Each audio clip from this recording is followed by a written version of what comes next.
continuing on here, Thomas Hendrickson has a question about a little bit of a rumor trade out there with Cam Atkinson. Was there any rumors that the reason Cam Atkinson was recalled by Columbus was Boston was looking into getting him from Columbus? Boston interested in Cam Atkinson? Well, every name surfaces this time of year. If you believe all the rumors are out there, you'll go crazy. I've never heard the one of Atkinson, nor has Columbus ever said anything to me about Atkinson going to the Boston Bruins. So I'll put that down as just a rumor. Cam was called up because, quite honestly, they needed a forward. They'd had some injuries. They made a couple trades. Jared Bull was still out hurt. They did go out and pick up Daryl Boyce from Toronto to give depth to the organization. People forget about that. They did that so they didn't have to call another player up from Springfield. So, the people out there get a little negative sometimes because we don't have everything they would like to see. I can assure you there's reasons why things happen all the time in this business. And, Columbus wants us to be successful, or they wouldn't have done some of the things they've done to help us out. But Cam, if you go on the reward system, which is what we run our business on, Damon, you know that in our front office, in the hockey side, you have to go on the reward system. And if you don't, it sends the wrong message to the rest of the players. They needed a player.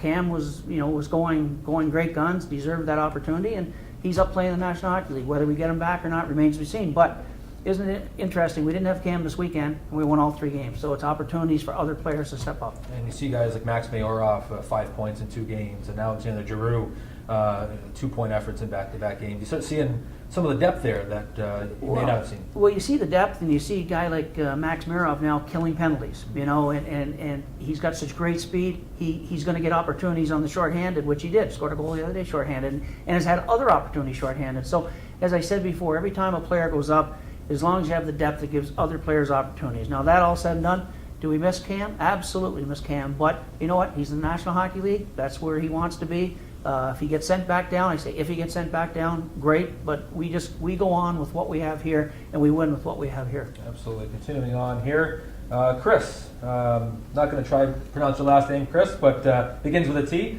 Has a question about a third jersey, and we've mentioned on these webisodes before about third jerseys. Has there ever been consideration going back to the original Springfield Falcons logo back of 1994 as part of a third jersey? Well, yes and no. I guess we had, when we talked about a third jersey, which we will introduce next year, a beautiful new third jersey, and we have to decide when we're going to wear that third jersey. I've already spoken to 2 teams as to when they wear their third jersey, since we've never had one before, to get a feel for how often you wear it, that kind of thing. But we have a great third jersey we'll introduce next year. It's really sharp. I think fans are going to love it. As far as it's totally new. It's not incorporating the old logo. And again, the old logo was nice at the time when we bought the franchise in '94 and we started the Falcons. It served its purpose, and we made some changes, and I think we'll continue to make some changes going forward, but not looking to the old logo for our third jersey. Sure. Continuing on here, Bruce, from Richard Brennan has a question here, and part of it was he just touched upon with Cam Atkinson. You see Cam coming back this season. I think you touched upon that. And just the overall trade deadline and how it's affected the Springfield Falcons. Well, there was a lot of talk. The trade deadline for us wasn't just yesterday, as I was hunkered in my office waiting for phone calls and on the phone and more emails or texts rather back and forth with Columbus as they were going through all the things they had going on, and certainly they had the whole Rick Nash thing to deal with. But Chris McFarland was really sort of looking at the picture as far as Springfield was concerned, and we came away from the trade deadline basically unscathed. They made some moves, as we all know. They piled up some draft picks. They made some changes. We picked up a defenseman in a young Taylor Ellington, who's been assigned to the Chicago Express and East Coast League, which just gives us another depth defenseman. We made a minor league deal to pick up Nathan Longpree, which I mentioned earlier here in the webisode. So we came away unscathed. We didn't lose any key assets here. We did last year. That was in the past. We didn't this year. Columbus very well could have made some changes. There are a couple players here certainly I'm sure were of interest to some NHL teams as sort of parts of packages, that kind of thing. But Columbus likes what they see here, and they want this thing to work. And so we were left unscathed, and I think actually we benefit from it by picking up a forward and a defenseman that for all intents and purposes are probably going to see some ice time here going down the stretch. Sure. Damon Markowitz along with Bruce Landon, another weekly webisode through FalconsAHL.com and social media streams. Don't forget about the official Facebook, official Twitter, links right from FalconsAHL.com, updated all the time. Don't forget about the presenting sponsor of these weekly webisodes, DK's Hockey and Lacrosse. down there at the Enfield Twin Rinks in Enfield, Connecticut. Appreciate all they do making these webisodes possible each and every week. And continuing on here through Facebook, and the questions coming from the agenda are coming for the agenda this week right from Facebook. David Markowitz along with Bruce Landon continuing on in this week's weekly webisode presented by DK's Hockey and Lacrosse down at the Enfield Twin Rinks in Enfield, Connecticut. And continuing on, Bruce, here on the questions we are getting through the Facebook wall as part of the agenda, both regarding music here. One coming from Bridget and Brian Feely, another from Tim Moskal, and basically it's just the variety of different music played at the games. Bridget and Brian throw a suggestion out there: is it possible to get more of a variety of music? They love "Bird is the Word," which is a good thing, but just is it possible to get more of a variety of music? It seems like the same songs at every face-off. Tim's going along the lines of he wants to hear more rock and not as much pop. Just your thoughts on that. I like country music, so we're all over the map here. But to answer the question, first of all, I don't want to see a lot of hip hop. That's my own opinion, and I don't think we do. Where the hip hop is for the most part during warm up, and fans have to understand in every building, as far as I know, and I know here in Springfield, it's the team, the players themselves select the music for warm up. There's a purpose behind it. They go through it. They pick the music they want. So the hip hop you may be hearing might be because that's what the players want. Once the game gets underway, as we've said earlier, try to mix it up a little bit. We're not much different than many other buildings. There's some songs that work.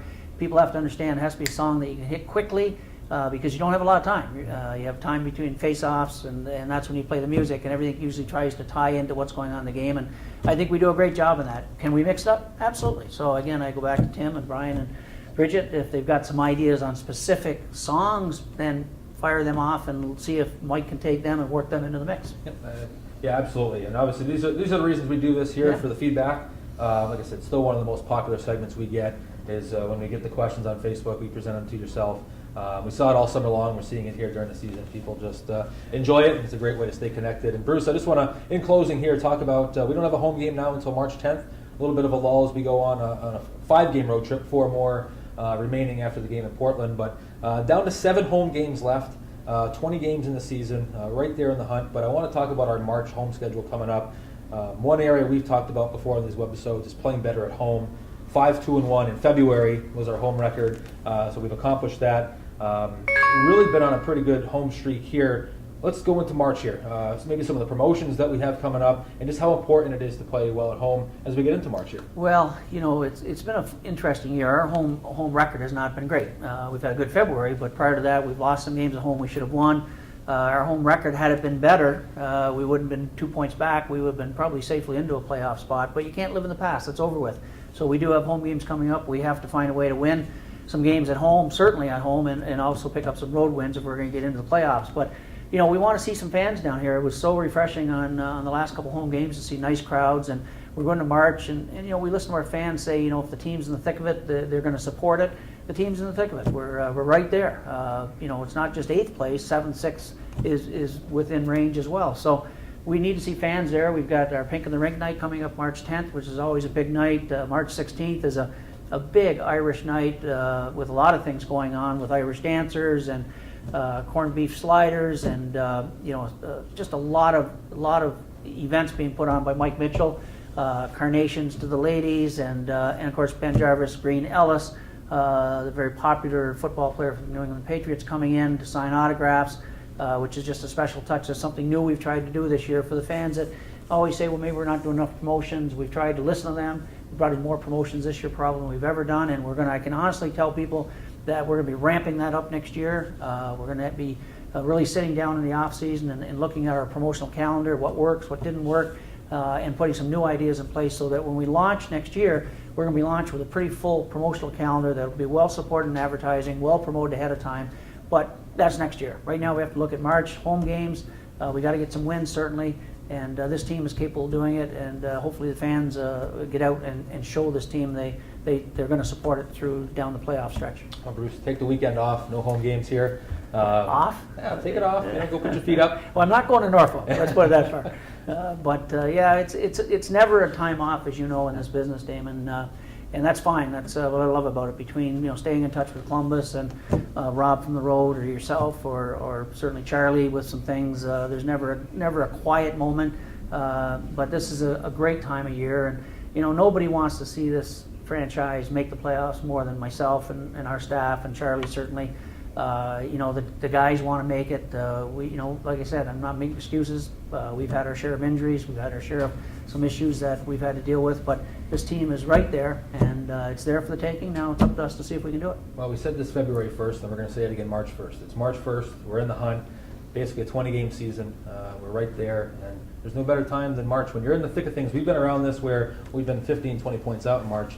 There's no better time than to go through March hockey when you're in it. Well, that's it, and you made a very good point. There are many years we haven't been close. It's been over by now, over long before now, and so we've got that excitement, we've got that buzz, and coming away from the road trip coming up this weekend with if we get some success there, boy, oh boy, it sets the stage for a nice march into April. And I feel confident. Again, I don't want to put pressure on just our goaltending, but I know how important that position is, and we have to stay healthy, and the guys just have to keep on the same page. And I know, again, I've talked to some of the guys this morning, as a matter of fact, and they're excited. They're looking forward to this challenge, and I think we have the character in the room, the leadership in the room, and hopefully all the pieces come together and we can make it a great March in April. Sure thing. Well, Bruce, thanks as always. We'll see you hopefully next week, and we'll keep doing this, and I know the fans love it, so we always appreciate it. Thanks, Damon. Thanks, Bruce, and thank you again for out there for watching. Thank you, DK's Hockey and Lacrosse, 1 Prior Road down to Enfield Twin Rinks, for making these webisodes possible. Like I said, next week we're going to try to get down to DK's Hockey and Lacrosse down there in Enfield,